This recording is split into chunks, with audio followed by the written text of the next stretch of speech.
अस्सलाम वालेकुम स्टूडेंट्स, आज हमने स्टार्ट करनी है यूनिट नंबर 2 लॉगरिथम की लास्ट एक्सरसाइज 2.6। उसको सॉल्व करने से पहले हम कुछ एक थोड़ा सा बेसिक कॉन्सेप्ट है जो आपकी एक्सरसाइज के ही एक क्वेश्चन से रेलिवेंट है, उसको पहले हम देख लेते हैं। उन्होंने कहा है कि to find the number of digits. ठीक है, नंबर ऑफ़ डिजिट्स आपके पास फाइंड करने का प्रोसेस क्या है। अच्छा, पहले आप जो जिस तरह से आपके पास 2 पॉइंट्स हैं, अगर आप उनको रीड कर लें तो उन्होंने कहा है कि by finding the log of the given whole number we can find the relevant characteristic.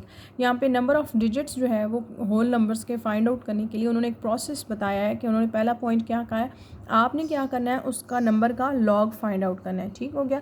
जब आप उस नंबर का लॉग फाइंड आउट कर लेंगे तो देन आपने क्या करना है, उसका कैरेक्टरिस्टिक निकाल लेना है। ठीक है, अब लॉग की हेल्प से आपको उस नंबर का कैरेक्टरिस्टिक मिल जाएगा। अब देखें पॉइंट 2 देखें, but the number of digits in a whole number is always one more than the characteristic of the log of that number. अब इस सारी बात का क्या मतलब है, उन्होंने कहा है कि जब आप उस होल नंबर का लॉग ले लेंगे, उस नंबर का लॉग ले लेंगे तो उसमें आपको एक कैरेक्टरिस्टिक मिल जाएगा। तो उस कैरेक्टरिस्टिक में आपने क्या करना है, 1 ऐड कर देना। उन्होंने कहा ना कि is always one more than the characteristic, यानी उस कैरेक्टरिस्टिक से एक नंबर ज़्यादा। तो इसका क्या मतलब है कि आपने उस कैरेक्टरिस्टिक के अंदर 1 ऐड कर देना है तो आपको number of digits find out हो जाएंगे। अब आपको पता है कि किसी भी टर्म की लॉग लिया जाए तो बेसिकली कैरेक्टरिस्टिक क्या होता है, कैरेक्टरिस्टिक कहते हैं आपके पास, जैसे मैं यहाँ पे एक नंबर लिखा हुआ है तो जो डेसिमल पॉइंट है उससे जो बिफोर नंबर होता है वो क्या होता है, आपका कैरेक्टरिस्टिक होता है। तो अगर इसका कैरेक्टरिस्टिक ये किसी भी होल नंबर था, उसका मैंने लॉग लिया और फॉर एग्जांपल अगर ये उसका लॉग की वैल्यू आई है तो इसमें से कैरेक्टरिस्टिक क्या हो गया, 24। तो उस 24 के अंदर, उसके कैरेक्टरिस्टिक के अंदर मैं 1 ऐड कर दूंगी तो ये क्या आ जाएगा, 25। और यही क्या है, नंबर ऑफ़ डिजिट्स मैंने फाइंड आउट कर लिए। बात समझ में आ रही है कि आपके पास जस्ट नंबर ऑफ़ डिजिट्स निकालने के लिए 3 स्टेप्स हैं। पहला स्टेप क्या है कि आपने लॉग लेना है। दूसरा स्टेप क्या है, उस लॉग ली हुई वैल्यू का कैरेक्टरिस्टिक अलग कर लेना है। थर्ड पॉइंट क्या है कि उस कैरेक्टरिस्टिक के अंदर आपने क्या करना है, 1 ऐड कर देना है तो आपके पास number of digit find out हो जाएगा। अब हम देखते हैं अपनी एक्सरसाइज का क्वेश्चन। एक्सरसाइज है आपकी 2.6, इसका क्वेश्चन नंबर है 1। उन्होंने कहा है कि find the number of digits इन, अब 3 पावर 30 है, 100 पावर 100 है, अब 2 पावर 10। अभी आपके पास इसके जो हैं 6 पार्ट्स हैं। 6 पार्ट्स के अंदर आपने क्या फाइंड आउट करना है, number of digits find out करना है। अच्छा, मैं आपको एक छोटी सी बात बता दूं कि आपके माइंड में नंबर ऑफ़ डिजिट्स बेसिकली है क्या चीज़, हम थोड़ा सा उसका कॉन्सेप्ट ले लेते हैं। जैसे आपके पास स्क्रीन पे शो हो रहा है 3 की पावर 3 का क्या मतलब है कि उसको कितने टाइम्स मल्टीप्लाई करना है, 3 टाइम्स मल्टीप्लाई करना है। तो जब आपने 3 को 3 टाइम्स मल्टीप्लाई किया है तो यहाँ पे आंसर क्या आ गया, यहाँ पे 27। इस 27 का क्या मतलब है कि इसके अंदर नंबर ऑफ़ डिजिट्स कितने हैं, बेसिकली 2 नंबर ऑफ़ डिजिट्स हैं। ठीक हो गया। अब ये तो उस केस में है जब किसी भी नंबर की पावर जो है वो बहुत स्मॉलर होगी। जैसे फॉर एग्जांपल अगर मैं यहाँ पे 2 की पावर भी 3 ले लेती हूँ तो उसका क्या मतलब है, 2 को मुझे कितने टाइम्स मल्टीप्लाई करना है, यहाँ पे 3 टाइम्स मल्टीप्लाई करना है। तो ये क्या हो जाएगा, मेरे पास 8 हो जाएगा। तो मैं यहाँ पे क्या कहूँगी कि नंबर ऑफ़ डिजिट्स कितने हैं, 1। यहाँ पे मैंने क्या कहा है कि नंबर ऑफ़ डिजिट्स कितने हैं, 2 है। अच्छा, ये तो अब 2 की पावर क्या है, मिनिमम पावर है ना 3, यहाँ पे भी मैंने एक मिनिमम पावर लिया। इसी तरह अगर मैं कहूँ कि 4 की पावर 3 है, 4 की पावर, यानी कि मैं यहाँ पे ये कहना चाह रही हूँ कि किसी भी नंबर की अगर मिनिमम पावर है तो आप उसको इजीली फाइंड आउट कर सकते हैं। यानी कि आप 4 की पावर अगर 5 है तो आप इजीली 4 को 5 टाइम्स मल्टीप्लाई करें और आपके पास जो आंसर आ जाएगा तो आप वहाँ से काउंट कर लें कि नंबर ऑफ़ डिजिट्स इतने हैं, या 3 हैं, या 4 हैं, या 2 आ रहे हैं, या 1 नंबर ऑफ़ डिजिट आ रहा है। बट उस केस में क्या होगा, जब आपकी पावर्स जो हैं वो मैक्सिमम होंगी। जैसे कि आपकी एक्सरसाइज के क्वेश्चंस दिए हुए हैं, तो आपके पास जो एक्सरसाइज में क्वेश्चन है उसमें देखें आपके पास फर्स्ट पार्ट के अंदर जो पावर है वो कितनी दी हुई है, 3 की पावर दी हुई है 30। आपके पास 100 की पावर कितनी दी हुई है, यहाँ पे 100। इसी तरह यहाँ पे 2 की पावर 10, 5 की पावर 37। तो इन सब का क्या मतलब है, इन सब का बेसिकली ये मतलब है कि आप इस नंबर को इतने टाइम्स मल्टीप्लाई करें और फिर आप फाइंड आउट करें कि नंबर ऑफ़ डिजिट्स कितने हैं। तो वो प्रोसेस आपका बहुत लेंथी हो जाएगा। तो उस लेंथी प्रोसेस को अवॉइड करने के लिए अभी जो हमने 2 स्टेप्स पढ़े हम उनको फॉलो करेंगे। उनमें क्या है कि पहले आपने उस नंबर का लॉग लेना है। यहाँ देखिए मैंने इस नंबर का लॉग लिया है। तो आपको पता है कि लॉग जब आप लेते हैं तो आपके पास जो उसकी पावर होती है वो कहाँ आ जाती है, स्टार्ट में तो वो 30 हो गई। जब आपने कैलकुलेटर से 3 की वैल्यू फाइंड आउट की यानी लॉग 3 निकाला तो आपका आंसर ये आ गया। 30 को मैंने इससे मल्टीप्लाई किया तो मेरा आंसर ये आया। अभी मैंने आपको बताया था कि डेसिमल पार्ट से पहले की जो वैल्यू होती है वो क्या होता है, कैरेक्टरिस्टिक होता है। तो यहाँ पे 14 क्या हो गया, इसका कैरेक्टरिस्टिक हो गया।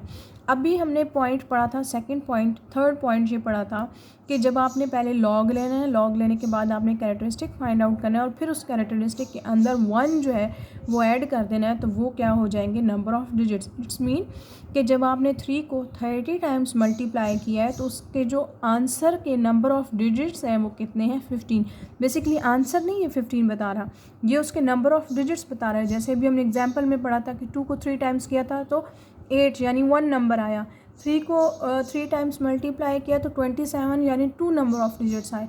तो ये बेसिकली नंबर ऑफ़ डिजिट्स बताए हुए हैं कि कितने डिजिट्स आ रहे हैं। ठीक है, अब हम देखते हैं पार्ट टू में भी देखें हमने लॉग लिया है। आपको पता है कि लॉग जब भी हम लेते हैं तो उसकी जो पावर होती है वो क्या हो जाती है, स्टार्ट में आ जाती है। अब 10 100 जो है वो एज इट इज़ हो जाएगा और लॉग 100 की जब हम वैल्यू फाइंड आउट करेंगे तो लॉग 100 आपके पास क्या आ जाएगा, 2 होगा। ठीक हो गया। अब आपने 100 को 2 से मल्टीप्लाई कर देना है तो ये आपका क्या हो जाएगा, 200।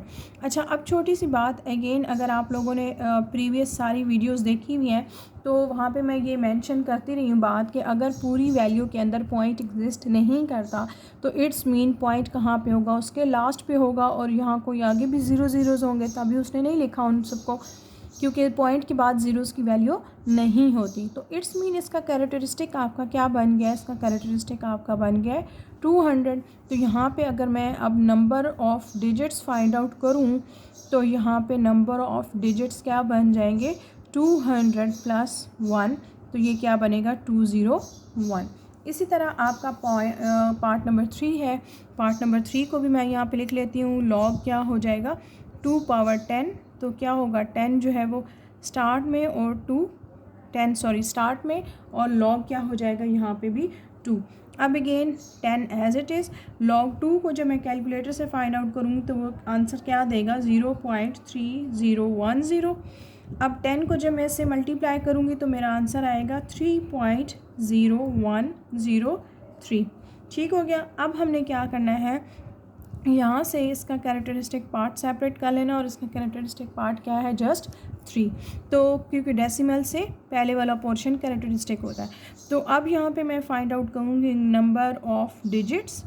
नंबर ऑफ़ डिजिट्स क्या मेरे बने हैं, 3 + 1, तो ये बन गया यहाँ पे 4।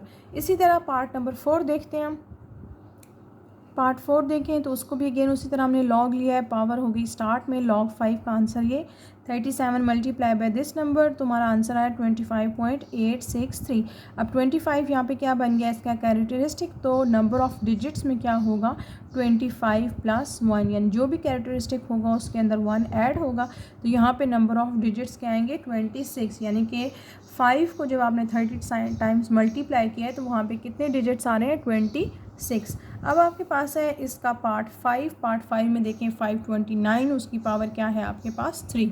अब आपके पास नंबर अगेन उसी तरह सेम वही प्रोसेस होगा, उसका आप लॉग लेंगे, पावर होगी 30 चला जाएगा स्टार्ट में और ये क्या हो जाएगा, log 529। अब अगेन क्या होगा, नेक्स्ट स्टेप में हम यहाँ पे लेंगे 30 होगा स्टार्ट पे और log 529 की वैल्यू होगी 2.7235। अब ये आप कैलकुलेटर से निकाल सकते हैं, ठीक है, बेशक आप साथ साथ इनकी वैल्यूज़ रीचेक भी कर लें। आपके पास क्या हो जाएगा, 81.7037। तो यहाँ पे कैरेक्टरिस्टिक क्या है स्टूडेंट्स, 81। और फिर अगेन हम यहाँ पे नंबर ऑफ़ डिजिट्स की हेडिंग देंगे और यहाँ पे नंबर ऑफ़ डिजिट्स क्या होगा, 81 + 1। तो यहाँ पे 81 + 1 क्या होगा, आपका आंसर देगा 82। ठीक हो गया। अब आपके पास है इसका लास्ट पार्ट। और वो भी सेम एज इट इज़ होगा। 15 पावर जो है वो स्टार्ट में log 23, यहाँ पे आपके पावर लाल लग रहा है, ठीक है, सब क्वेश्चंस में। अब 15 स्टार्ट में 23 log 23 लिया है तो हमारे पास ये वैल्यू, अगेन आपका कैरेक्टरिस्टिक ये पार्ट है और कैरेक्टरिस्टिक +1, तो आपका आंसर क्या आ जाता है यहाँ पे 21। अब आपके पास जो है एक्सरसाइज 2.6 का क्वेश्चन नंबर 1 जो है वो कंप्लीट हो गया है। अब हम स्टार्ट करते हैं इसका क्वेश्चन नंबर 2। क्वेश्चन नंबर है 2, उन्होंने कहा है कि evaluate applying laws of logarithm. आपने इनको एवेल्यूएट करना है लॉज ऑफ लॉगरिथम अप्लाई करते हुए। अब उसके लिए पहले मैंने क्या किया है, लेट कर लिया है x equal to this value जो क्वेश्चन में दी हुई थी। अब मैंने क्या कहा है, taking log on both sides. अब मैंने बोथ साइड्स पे क्या किया है, लॉग अप्लाई किया है। तो आपको पता है कि जब भी कोई चीज़ लेके आते हैं या हम खुद से उसके ऊपर लगा रहे होते हैं तो वो क्या होती है, बोथ साइड्स पे हम लगाते हैं। तो इसीलिए हमने यहाँ पे कहा है कि taking log on both sides. अब इस साइड पे भी लॉग लिया है, इस साइड पे भी। अब आपको पता है कि लॉग जब भी इन the form of product apply हो रहा होता है तो वो आपके पास प्रोडक्ट पे कौन सा लॉ लगता है, प्रोडक्ट लॉ किस में कन्वर्ट कर देता है, जो दो चीज़ें का प्रोडक्ट हो वो in the form of addition यानी प्लस हो जाती हैं वो दोनों चीज़ें।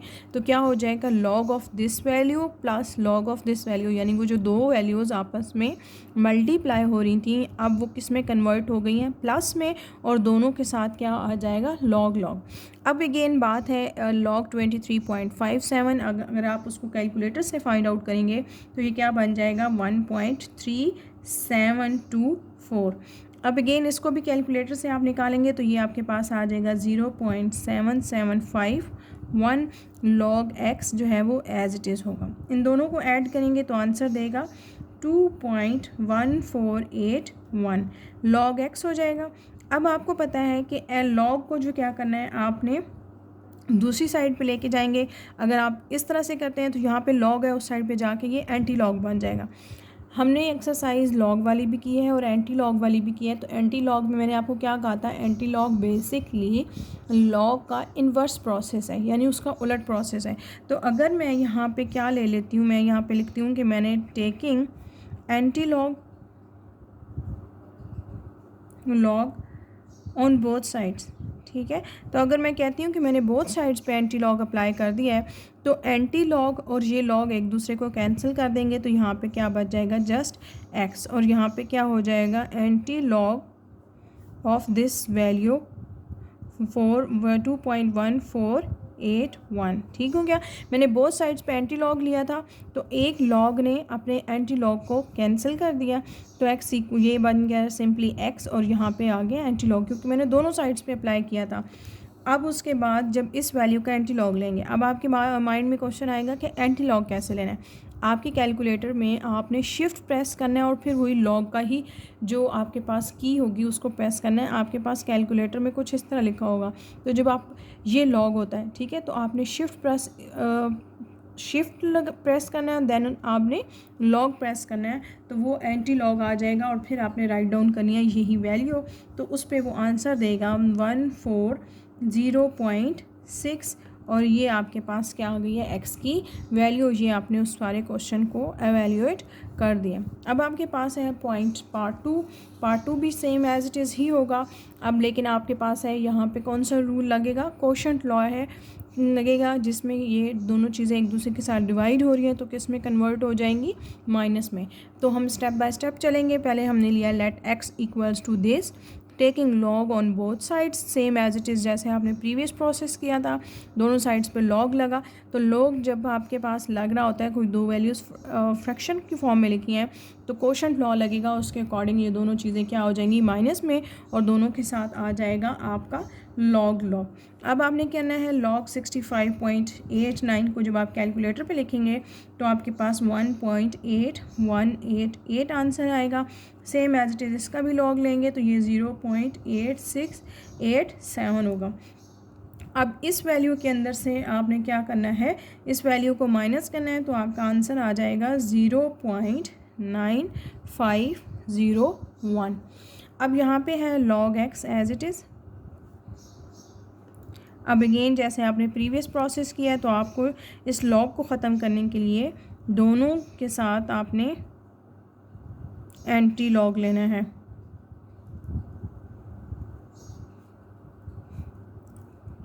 बोथ साइड्स पे, ठीक है। अब ये एंटी लॉग, ये लॉग कैंसिल, तो यहाँ बच गया x और जस्ट इस साइड पे क्या हो जाएगा एंटी लॉग। सेम आपने क्या करना है, अब कैलकुलेटर के ऊपर शिफ्ट प्रेस लॉग, शिफ्ट के बाद आपने लॉग प्रेस करना है, उसके बाद आपकी यहाँ पे एंटी लॉग आ जाएगा 8.914। अच्छा एक और बात, अक्सर स्टूडेंट्स एग्ज़ाम में क्या मिस्टेक करते हैं, वो एंटी लॉग की जगह अगेन इसका लॉग ले लेते हैं और यहाँ पे आंसर लिख देते हैं। प्रीवियस सारा प्रोसेस ठीक होता है बट लास्ट पे एंटी लॉग के बजाय यहाँ मेंशन भी होगा एंटी लॉग, बट आप प्रेस करते हुए शिफ्ट को भूल जाते हैं, जस्ट लॉग प्रेस करते हैं, वैल्यू लिखते हैं, उसका आंसर ले लेते हैं। नहीं, आपको लेना है एंटी लॉग, तो उसके लिए आपके पास एक की होती है कैलकुलेटर पे शिफ्ट की, देन आपने लॉग लिखना है, उसके बाद आपने ये वैल्यू लिखनी है, तो आपका एग्जैक्ट आंसर आ जाएगा। अब देखते हैं इसका पार्ट 3। पार्ट 3 में देखें आपके पास ऊपर भी 2 टर्म्स हैं और डिनोमिनेटर में भी 2 टर्म्स हैं, तो ये क्या हो जाएगा, let x equals to this value taking log on both sides. अब आपको पता है कि हमारे पास जो ऊपर दोनों टर्म्स पड़ी हुई हैं वो in the form of plus आ जाएंगी और डिनोमिनेटर में जो टर्म्स हैं वो दोनों माइनस में आएंगी। अब आपके माइंड में ये क्वेश्चन आएगा कि मैंने दोनों को माइनस में क्यों लिख दिया है। उसकी रीज़न ये है कि मैंने थोड़ा सा एक स्टेप डायरेक्ट कर दिया है, बट अगर मैं इसको आपको थोड़ा सा एक साइड पे करके बता दूं तो यहाँ पे आता है माइनस, क्योंकि ये ऊपर वाली जो वैल्यूज़ हैं वो तो डायरेक्ट प्लस में आ जाएंगी, जो डिनोमिनेटर वाली वैल्यू है वो किस में आती हैं, माइनस में। तो यहाँ पे मैं क्या लिखूँगी, लॉग ऑफ दिस वैल्यू, और यहाँ पे होगा 9.712 मल्टीप्लाई बाय 4.171 ये होगा। अब जब मैंने लॉग अप्लाई करना है, अंदर क्या है आपके पास मल्टीप्लाई, मल्टीप्लाई की वजह से यहाँ पे क्या अप्लाई होगा, माइनस। अगर मैं अभी भी स्टिल बाहर ही रखती हूँ तो ये क्या हो जाएगा, लॉग 9.712 प्लस क्या होगा, लॉग आपके पास 4.171 यही वैल्यू, यही आपके पास इसी तरह से प्रोसेस होगा। बट जब ये माइनस अंदर जाएगा, यानी अभी ब्रैकेट के बाहर था, तो इस वैल्यू को किस में कन्वर्ट कर देगा, माइनस में, और इस वैल्यू को भी किस में कन्वर्ट कर देगा, माइनस में। तो वही स्टेप मैंने थोड़ा सा क्या कर दिया है, डायरेक्ट कर दिया है। ऊपर वाली दोनों वैल्यूज़ होंगी प्लस में, इस माइनस की वजह से ये नीचे की 2 प्लस वाली वैल्यूज़ भी क्या होंगी, माइनस में। क्योंकि यहाँ से तो आपको देखने से लग रहा है ना कि प्रोडक्ट है तो क्या होगा, प्लस होगा, तो फिर मैंने माइनस क्यों लिख दिया। उसकी रीज़न क्या है कि फ्रैक्शन की वजह से जो पहले माइनस आ रहा है वो इस माइनस को बाद में जो प्लस आ रहे हैं उनको चेंज करके अगेन माइनस में ही कन्वर्ट कर देता है। ठीक हो गया। तो अब हम अपना प्रोसेस स्टार्ट करते हैं, जिनके साथ सबके साथ ही लॉग लिखा हुआ है, तो हम क्या लेते हैं, इन लॉग की वैल्यूज़ को फाइंड आउट करते हैं। यहाँ पे क्या आता है, लॉग 47.27, इसकी वैल्यू आएगी आपके पास 1.6745, प्लस क्या है, लॉग 5.321, इसका अगर हम निकालेंगे तो ये आएगा 0.7260, माइनस होगा 0.9873। अब इसके लॉग लेंगे तो हमारे पास ये वैल्यू देगा 0.6202। अच्छा, कुछ केसेस में ऐसे भी होता है कि लॉग आपको ऑलरेडी जो आपका जो आंसर आता है वो भी सम टाइम माइनस में आ जाता है। अब आप कैलकुलेटर पे सबको लिखेंगे, ये दोनों अपनी वैल्यूज़ केयरफुली लिखनी है कि ये दोनों माइनस में ही होनी चाहिए। यहाँ पे आंसर क्या आएगा, 0.7930। अब यहाँ पे क्या है, लॉग x। अब यहाँ से लॉग रिमूव करने के लिए हम बोथ साइड्स पे लेंगे एंटी लॉग, और एंटी लॉग जो है वो हमारे पास क्या होगा, एंटी लॉग और ये लॉग कैंसिल, तो जस्ट बच गया x, और इसके साथ क्या आ जाएगा, एंटी लॉग। अगेन आपने क्या प्रेस करना है, कैलकुलेटर पे शिफ्ट, लॉग, एंटी लॉग का साइन आ जाएगा, और फिर आपने ये वैल्यू लिखनी है। तो यहाँ पे आपके पास जो आंसर है वो क्या आएगा, 6.209, ये आपके पास आंसर आ गया। अब इसका सॉल्व करते हैं पार्ट 4। पार्ट 4 भी सेम एज इट इज़ ही है, बट अब ये थोड़ा सा डिफरेंट है। आपके पास let x equals to this taking log on both sides. तो अब इस स्टेप को थोड़ा सा मैं इजी बनाने के लिए फ़र्दर एक स्टेप कर देती हूँ। वो क्या होगा, log x equals to log, और ये क्या है 27.98, इसको पावर में कन्वर्ट कर दूंगी तो ये 1/3 बन जाएगा। सेम एज इट इज़ ये क्या है 28.73 और ये पावर क्या बन जाएगी 1/2। ठीक हो गया। अब आपने इस क्वेश्चन को देख के कंफ्यूज नहीं हो जाना कि शायद ये कोई बहुत कॉम्प्लिकेटेड है। जो वैल्यूज़ रूट में होंगी आपने उसको इस तरह एक्सपोनेंशियल फॉर्म में कन्वर्ट कर देना है ताकि आप जब आप क्वेश्चन सॉल्व करें आपको ये मुश्किल ना लगे। ठीक हो गया। अब है log x as it is. अब आपको पता है कि जब भी लॉग अप्लाई होता है, कोई चीज़ें फ्रैक्शन की फॉर्म में लगा है तो वहाँ पे कौन सा लॉ लगता है, quotient law. According to quotient law इनके दरमियान में कौन सा साइन आ जाएगा, माइनस का। तो ये क्या हो जाएगा log 27.98, इसकी पावर क्या है 1/3 माइनस लॉग अगर तो आपने इससे जो प्रीवियस एक्सरसाइज है वो की है तो आपको ये क्वेश्चंस देख के अब इजीली लगता होगा कि किस तरह से आपने इनके ऊपर लॉज लगाने हैं। उन क्वेश्चंस की अच्छे तरीके से प्रैक्टिस करें, फिर उसके बाद आपके पास जो भी क्वेश्चन आ जाए, किस भी तरह का आ जाए, बेशक एक अनसीन क्वेश्चन आ जाए जो आपकी सिलेबस में इंक्लूड ना हो, लेकिन आपने बेसिक कॉन्सेप्ट लिए हुए हैं कि किस तरह से आपने क्वेश्चन के ऊपर लॉज लगाने हैं, तो आप ईजीली जो है उसको सॉल्व कर लेंगे। उसके लिए बेहतर है कि आप 2.5 की अच्छी तरह से प्रैक्टिस करें, उसमें आपको कन्वर्ट करना इजीली सिखा देते हैं। अब उसके बाद देखें, आपको पता है कि पावर्स क्या होती हैं स्टार्ट में, क्योंकि उसमें आपके पास मेन बात है कि आपके पास आसान से आसान क्वेश्चन से आपको थोड़ा से मुश्किल क्वेश्चंस की तरफ लेके गया हुआ है ताकि आप जो है पहले इजी क्वेश्चंस को अंडरस्टैंड कर लें, देन आपको थोड़े से मुश्किल क्वेश्चन हैं ताकि आप उनको ईजीली अंडरस्टैंड कर लें। अब आपके पास है log of this value, log of this value. ठीक है, सॉरी यहाँ पे ये 2 है तो ये 2 होगा। ठीक है, ये बाय मिस्टेक जो है 3 ही इसको मैंने मेंशन कर दिया। अब आपने क्या लेनी है log ऑफ दिस वैल्यू, और अब आपने 1/3 as it is. log of this value क्या होगी 1.4468 minus 1/2 as it is. log of this value 1.4583।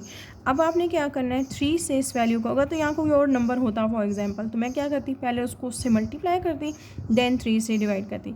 अब आपको पता है कि 1 से मल्टीप्लाई होके इट सेल्फ नंबर ने यही रहना है।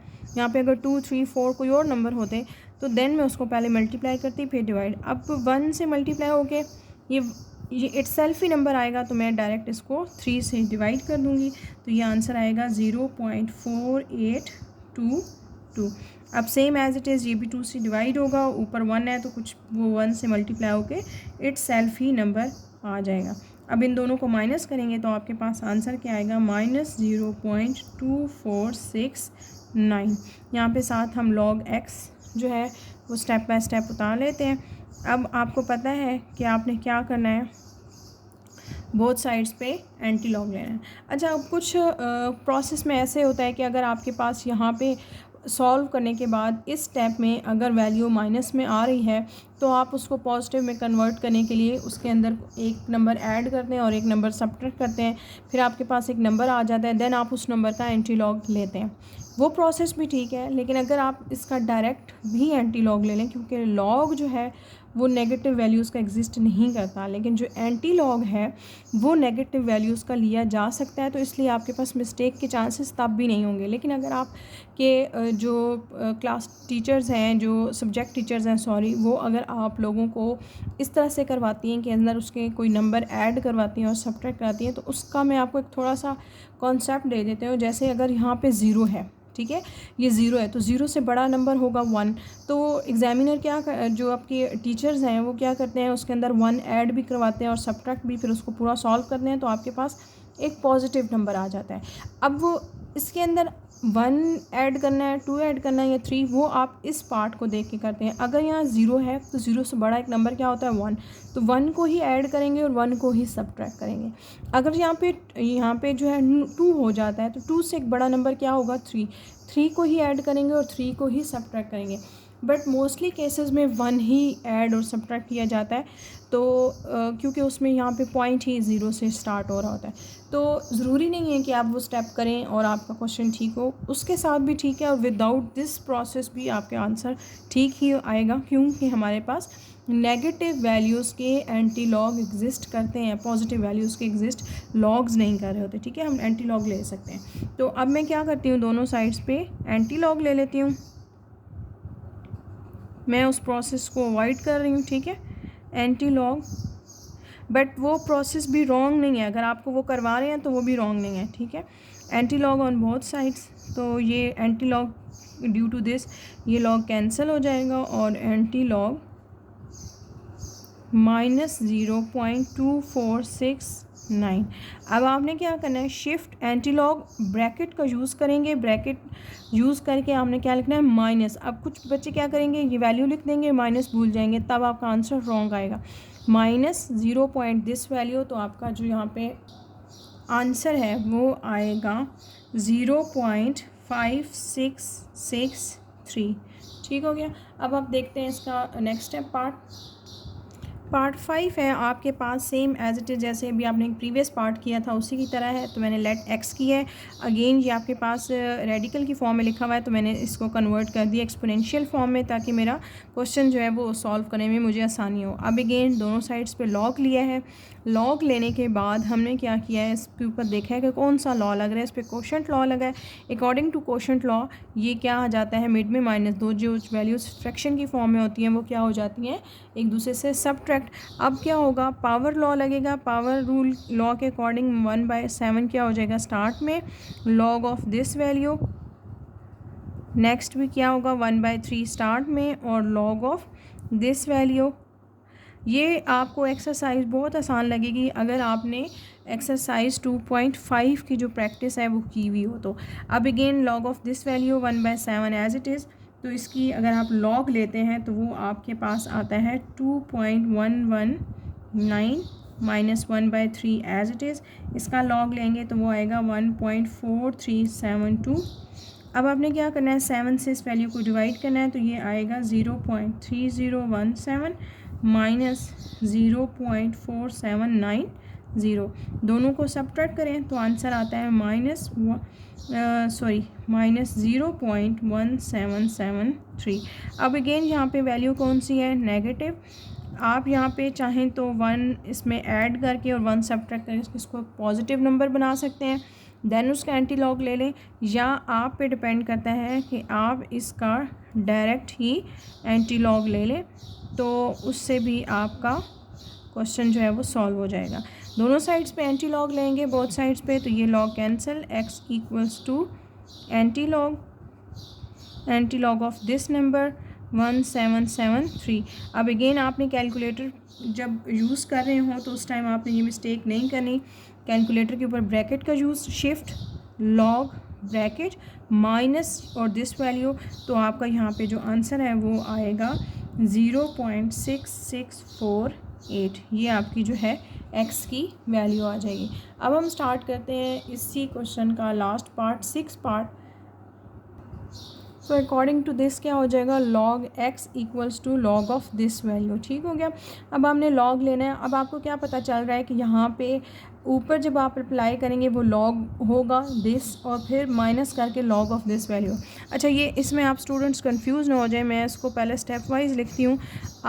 ऊपर आप ना जाएंगे कितनी वैल्यूज़ लिखी हुई हैं, नीचे भी ना जाएंगे कितनी वैल्यूज़ लिखी हैं, लेकिन लॉग जो अप्लाई होगा वो डायरेक्ट किसके ऊपर अप्लाई होगा, पहले कोशेंट लॉ अप्लाई होगा। अकॉर्डिंग टू कोशेंट दरमियान में क्या हो जाएगा, माइनस ये क्या होगा 39.24 1/2, ठीक है, मल्टीप्लाई 1.931 और पावर इसकी क्या होगी 1/3, माइनस होगा लॉग ऑफ ये जो डिनोमिनेटर में पड़ी वैल्यू है वो क्या 64.4, पावर है इसकी 1/4, मल्टीप्लाई है 23.91 और इसकी पावर क्या है 1/2। अब देखें लॉग अप्लाई हो रहा है, कोई दो चीज़ें प्रोडक्ट में है, लॉग अप्लाई हो रहा है, कोई दो चीज़ें प्रोडक्ट में है, तो किस में कन्वर्ट हो जाएंगी, प्लस में। क्या हो जाएगा लॉग 39.24, पावर है इसकी 1/2, प्लस क्या होगा लॉग 1.931 और इसकी पावर क्या है 1/3। अच्छा, कुछ स्टूडेंट्स ये मिस्टेक भी कर देते हैं कि वो दोनों को प्लस में तो लिख देते हैं लेकिन दोनों के साथ लॉग नहीं लिखते, तो फिर जाहिर सी बात है आप लॉग नहीं लिखेंगे तो आप वैल्यू को लॉग कैसे लेंगे, तो आपके यहाँ पे मिस्टेक हो जाती है। अब क्या है, माइनस लॉग है, अंदर जब अप्लाई होगा तो ये क्या हो जाएगा प्लस, ठीक है, बट ये माइनस स्टार्ट का जो माइनस है उस प्लस को क्या कर देगा, उस प्लस वाली वैल्यू को नेगेटिव में कन्वर्ट कर देगा। मैं किस चीज़ की बात कर रही हूँ ये देखते हैं पहले। लॉग 64.4, पावर है इसकी 1/4, प्लस क्या हो जाएगा लॉग 23.91 और पावर है इसकी 1/2। अब इन्हें माइनस स्टार्ट में क्यों लिखा है, क्योंकि मुझे पता है कि ड्यू टू दिस प्रोडक्ट ये प्लस में होगा, बट ये जो बाहर का माइनस है, जो आपका क्वोशंट लॉ का जो माइनस लगा है, वो माइनस इसको चेंज कर देगा, इसलिए मैंने यहाँ पे ब्रैकेट का यूज़ किया है।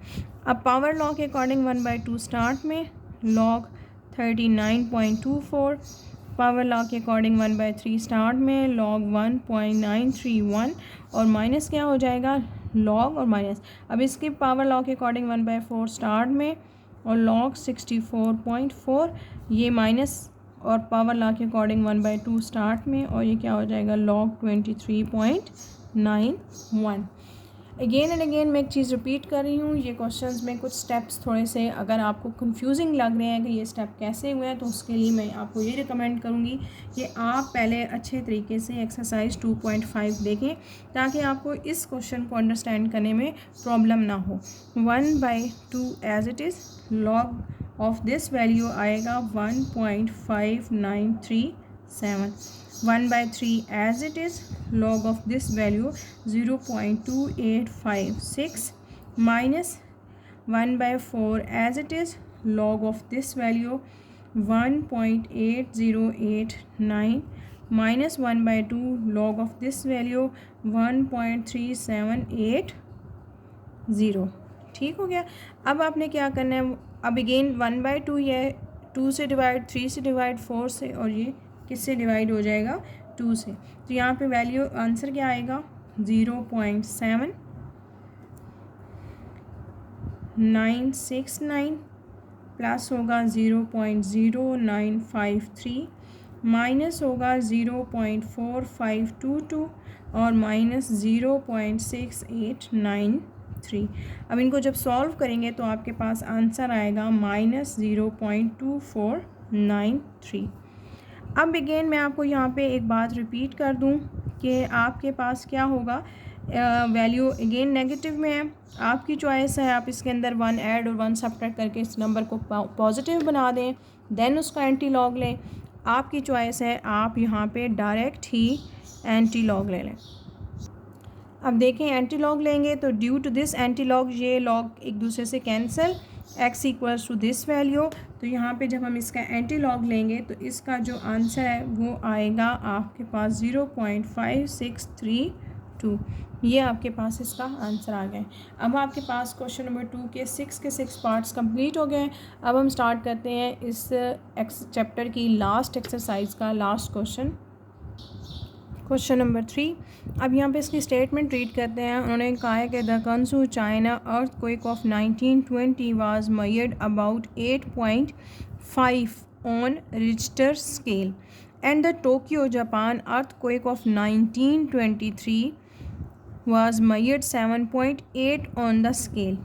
How many times stronger was the 1920 earthquake than the 1923 earthquake? अच्छा, यहाँ पे बात की हुई है एक चाइना के एक शहर और जापान के बारे में। उन्होंने दोनों सिटीज़, दोनों कंट्रीज़ के जो है वो एक अर्थक्वेक लिया हुआ है और उस अर्थक्वेक में उन्होंने ये मेंशन किया है कि जब 1920 में जो है वो चाइना में जब अर्थक्वेक आया था तो उसकी जो मैग्नीट्यूड थी वो कितनी थी 8.5 थी अकॉर्डिंग टू रिक्टर स्केल। ठीक है, ये कोई जो है आपके पास अर्थ को मेजर करने के लिए उन्होंने कोई स्केल मेंशन किया है जिसके लिए उन्होंने कहा है कि 1920 में जो है 8.5 मैग्नीट्यूड का जो है वो अर्थक्वेक यानी ज़ल्ज़ला आया था। ठीक है, अब उन्होंने कहा है कि 1923 में जापान में कितनी उसकी स्केल जो मेजरमेंट थी वो कितनी मैग्नीट्यूड थी 7.8 मैग्नीट्यूड का आया था। ठीक हो गया। अब और ये कब आया था 19 आपके पास 23 में। अब उन्होंने ये कहा है कि आप ये फाइंड आउट करें कि how many time stronger was the 1920 earthquake than the 1923। अब वैसे तो आपको क्लियर पता चल रहा है कि 1920 में जो है 8.5 आया था, 23 में 7.8, तो इट्स मीन आपको क्लियर पता चल रहा है कि 8.5 ज़्यादा है, 7.8 कम है। तो उन्होंने यही आपसे कहा है कि आप ये फाइंड आउट करें कि हाउ मैनी टाइम्स स्ट्रॉन्गर, यानी कि जो 1920 में आने वाला अर्थक्वेक था वो 1923 वाले अर्थक्वेक से कितना जो है मैग्नीट्यूड जो कितना ज़्यादा स्ट्रॉन्गर है। यानी कि ये तो ऑब्वियस है कि 8.5 ज़्यादा है लेकिन और 7.8 मिनिमम है, बट वो कितना मैक्सिमम है वही आपने हाउ मैनी टाइम्स क्या करने हैं, फाइंड आउट करने हैं। तो हम पहले लेट कर लेते हैं यहाँ पे। तो हमने लिखा कि लेट हमने क्या किया, I1 जो है वो किसकी इंटेंसिटी है, ऑफ चाइना की अर्थक्वेक की, और I2 किसकी है, जापान अर्थक्वेक की इंटेंसिटी है। ठीक है, हमने ये चीज़ें लेट कर ली हैं। अब हम लिखते हैं मैग्नीट्यूड M इक्वल्स टू क्या है आपके पास, log of I over I0। ठीक है, ये बेसिकली रिक्टर स्केल है जो आपके पास, जिसका बेसिकली फार्मूला ही इस तरह से है। ठीक है, लॉग I ओवर I0। ठीक हो गया। अब हम इसमें रिप्लेस करते हैं। मैग्नीट्यूड आपकी कितनी थी, आपकी जो चाइना की मैग्नीट्यूड था वो कितना था आपका 8.5, तो m की जगह मैंने लिख दिया 8.5 लॉग, और इसकी इंटेंसिटी को आपने क्या नेम दिया था, चाइना वाली को I1 ओवर I0। ठीक हो गया। अब इसी तरह जापान की जो आपकी इंटेंसिटी आई है वो कितनी आई, कितनी मैग्नीट्यूड आई है, 7.8। ठीक है, ये उसकी मैग्नीट्यूड है। अब जो चाइना की इंटेंसिटी है उसको क्या नाम दिया है आपने, I2 का, तो मैं यहाँ पे I2 ही मेंशन कर रही हूँ। ठीक हो गया। अब हमने क्या करना है, इसके नेक्स्ट स्टेप में इसका 8.5 एज इट इज़। ठीक हो गया। हम यहाँ पे लेंगे लॉग का जब कोशेंट लॉ यहाँ पे लगेगा, अकॉर्डिंग टू दिस ये क्या हो जाएगा, log of I1 minus log I0। अब इसी तरह ये भी 7.8 इक्वल्स टू क्या होगा, सॉरी इसके साथ लॉग भी था, लॉग I2 माइनस क्या होगा, लॉग ऑफ I0। अब इसको मैं नाम दे देती हूँ 1 का, इस इक्वेशन को मैं नाम दे देती हूँ किसका, 2 का। ठीक हो गया। अब मैंने क्या करना है, इसके नेक्स्ट स्टेप में मैं कहती हूँ कि इक्वेशन 1 माइनस यानी सब्ट्रैक्ट करनी है किसके साथ, इक्वेशन 2 से। इक्वेशन 1 को मैं क्या करूँगी, माइनस करूँगी इक्वेशन 2 से, तो ये क्या है मेरी 8.5 equals to log of I1 minus log I0। ये क्या है आपके पास 7.8 equals to log I2 minus log I0। अब मुझे सब्ट्रैक्ट करना है, तो आपको पता है कि सब्ट्रैक्शन में हम क्या करते हैं, साइंस क्या हो जाते हैं, चेंज हो जाते हैं। यहाँ पे कोई साइन नहीं होगा तो पहले प्लस का माइनस, प्लस का यहाँ माइनस, और यहाँ माइनस है तो यहाँ किसका साइन हो जाएगा, प्लस का। ठीक हो गया। 7.5 माइनस 7.8 ये क्या होगा आपके पास 0.7 इक्वल्स टू क्या होगा, लॉग I1। तो I1 और I2 एक दूसरे में से नहीं कैंसिल हो सकते हैं, तो हम इसको क्या करेंगे, इसको एज इट इज़ लिख देंगे। ये प्लस का था और ये क्या हो गया, माइनस का, तो ये क्या होगा, लॉग I2। अब ज़रा देखें, ये और ये ड्यू टू ऑपोजिट साइंस क्या हो जाएंगे, कैंसिल। आपकी रिमेनिंग जो स्टेप है वो क्या बच जाएगा, जस्ट यही। अब देखें 0.7 इक्वल्स टू, अब मैं इसको कंबाइन करके लिख सकती हूँ, दोबारा से इसके ऊपर लॉग का ला लगाऊँ, तो अकॉर्डिंग टू दिस क्या हो जाएगा, लॉग I1 ओवर I2। ठीक हो गया। अब मैंने क्या करना है, अगेन इसमें लूँगी एंटी लॉग। हमने यहाँ पे लिया taking anti log on both sides. अब दोनों साइड्स पे जब एंटी लॉग लिया है तो ड्यू टू दिस लॉग और एंटी लॉग एक दूसरे से कैंसिल, और आपके पास ये वैल्यू आ जाएगी। अब जब आपने इसका एंटी लॉग लिया है तो क्या हो जाएगा, I1 over I2 equals to होगा, ये आपके पास वैल्यू आएगी 5.012। तो मैं यहाँ पे इसको लिख सकती हूँ कि आपके पास I1 ओवर I2 अप्रॉक्सीमेटली कितना है आपके पास 5। तो यहाँ पे मैं नेक्स्ट स्टेप में I1 अप्रॉक्सीमेटली 5I2, यानी कि जो आपके पास 1920 की थी वो जो है आपके पास 5 टाइम्स जो है वो क्या है, स्ट्रॉन्गर है एज़ कम्पेयर टू चाइना का जो आपके पास मैग्नीट्यूड है ऑफ दिस। अब हमारे पास एक्सरसाइज के सारे क्वेश्चंस जो हैं वो एंड हो चुके हैं। एक्सरसाइज जो यूनिट नंबर आपका 2 है वो ख़त्म हो चुका है। आई होप सो आपको इस चैप्टर के सारे क्वेश्चंस इजीली अंडरस्टैंड हुए होंगे। इसके अलावा आपको अभी भी जिस क्वेश्चन में इशू है तो कमेंट सेक्शन में ज़रूर मेंशन किया करें, और इंशाल्लाह नेक्स्ट लेक्चर में अपने जो न्यू चैप्टर है वो स्टार्ट करेंगे। ओके स्टूडेंट्स, अल्लाह हाफिज़।